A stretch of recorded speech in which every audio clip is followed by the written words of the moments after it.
آج کی رات بہت بڑی ہے مفتی صاحب، اور میں چاہتا ہوں کہ آج ذرا لوگوں کو تلقین بھی ہو اور اس رات کی فضیلت، اس کی اہمیت کیا ہے، کیونکہ غفلت میں دن گزر رہے ہیں، غفلت میں راتیں گزر رہی ہیں، مرنے کا خوف ختم ہو گیا، قبر میں اترنے کا خوف ختم ہو گیا ہے۔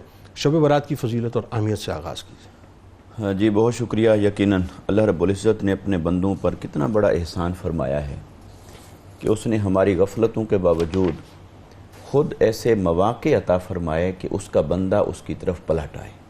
جیسے آپ نے 5 راتوں کا ذکر فرمایا، حدیث مبارکہ میں مذکور ہے، ایسے ہی آقا علیہ السلام نے ان 3 مہینوں کا خصوصیت کے ساتھ ذکر فرمایا رجب اللہ کا مہینہ ہے، شعبان میرا مہینہ ہے، اور رمضان میری امت کا مہینہ ہے۔ تو یقیناً سبھی مہینے، سبھی دن، سبھی راتیں اللہ کی ہیں، مگر اللہ رب العزت نے اسے اپنی رحمت کے ساتھ مخصوص فرما لیا۔ رجب شریف کو بھی اللہ نے ایک رات عطا فرمائی، وہ شب معراج ہے۔ شعبان المعظم کو بھی اللہ رب العزت نے ایک عظیم رات عطا فرمائی، وہ لیلۃ مبارکہ یا شب برات ہے، جس کے لیے تذکرہ کے لیے ہم آج بیٹھے ہیں۔ اور رمضان المبارک کو بھی اللہ رب العزت نے ایک رات عطا فرمائی جو شب قدر ہے۔ اللہ یہ لمحات وہ اس لیے عطا فرماتا ہے اپنے بندوں کو تاکہ ان کی زندگی کے اندر جو کہیں نافرمانی ہو گئی، گناہ ہو گیا، فسق و فجور ہو گیا، اور وہ کہیں بہہ گئے، تو وہ اللہ رب العزت کی طرف پلٹ آئیں، اور توبہ اور استغفار کا اس نے دروازہ کھلا رکھا ہے۔ اور اللہ رب العزت نے قرآن مجید میں ارشاد فرمایا وَمَا كَانَ اللَّهُ لِيُعَذِّبَهُمْ وَأَنْتَ فِيهِمْ، اے حبیب صلی اللہ علیہ وسلم، جب تک آپ ان کے درمیان موجود ہیں اللہ کو یہ زیب ہی نہیں دیتا کہ انہیں عذاب میں مبتلا کرے۔ اور پھر ساتھ اس درجے کی جس دوسری شے کا ذکر فرمایا وہ استغفار ہے۔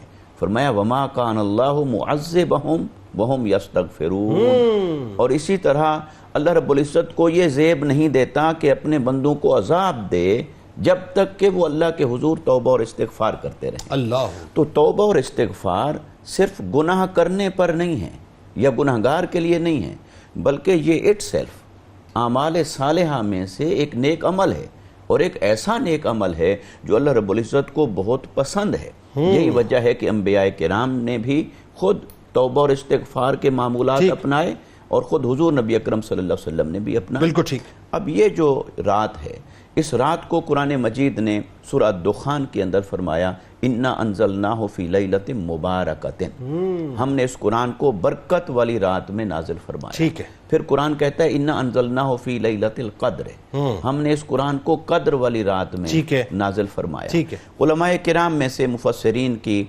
جب ہم آراء کا خلاصہ کرتے ہیں تو یہ آراء بھی موجود ہیں کہ ان دونوں مقامات پر ایک ہی رات مراد ہے۔ ٹھیک ہے۔ مگر یہ رائے بھی موجود ہے کہ لیلۃ القدر وہ ہے جو رمضان المبارک کے آخری عشرہ کی طاق راتوں میں سے ایک طاق رات ہے، اور لیلۃ مبارکہ سورہ دخان میں جس کا ذکر ہے یہ وہ رات ہے جو یہ شعبان المعظم کی نصف کی رات ہے، یعنی 15ویں شب ہے۔ ٹھیک ہے۔ اور اس کو قرآن مجید نے لیلۃ مبارکہ کے نام سے بیان فرمایا۔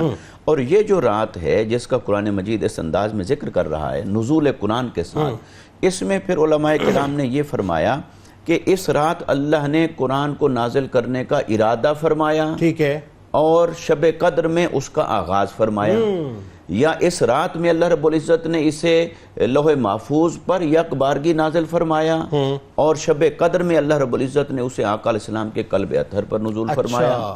پھر یہ بھی قول موجود ہے کہ اس میں اللہ رب العزت نے لوح محفوظ سے آسمان دنیا پر یک بارگی نازل فرمایا، جبکہ شب قدر میں آقا علیہ السلام کی طرف اس کے نزول کی ابتدا ہوئی۔ تو اس سے اندازہ کیا جا سکتا ہے کہ یہ رات کتنی بڑی اہم ہے، جسے اللہ رب العزت کے کلام کے ساتھ نسبت ہے، جسے توبہ اور استغفار کے ساتھ نسبت ہے۔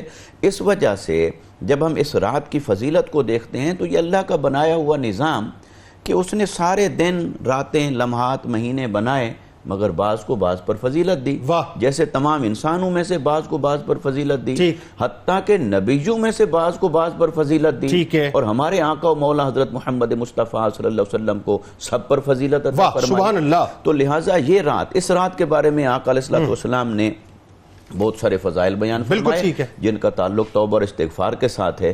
تو میں اختصار کے ساتھ یہ عرض کرنا چاہوں گا کہ اللہ رب العزت کی رحمت سے حصہ پانے کے لیے یوں تو بندے کو ہر وقت جھکنا چاہیے، لیکن جس رات اس کی رحمت خصوصیت کے ساتھ ندا دے رہی ہو، اگر کوئی اس رات بھی غفلت کا شکار رہتا ہے اور پلٹ کر اللہ کے حضور اپنی استغفار اور توبہ کے لیے حاضر نہیں ہوتا، تو یقیناً یہ بہت بڑی محرومی کی بات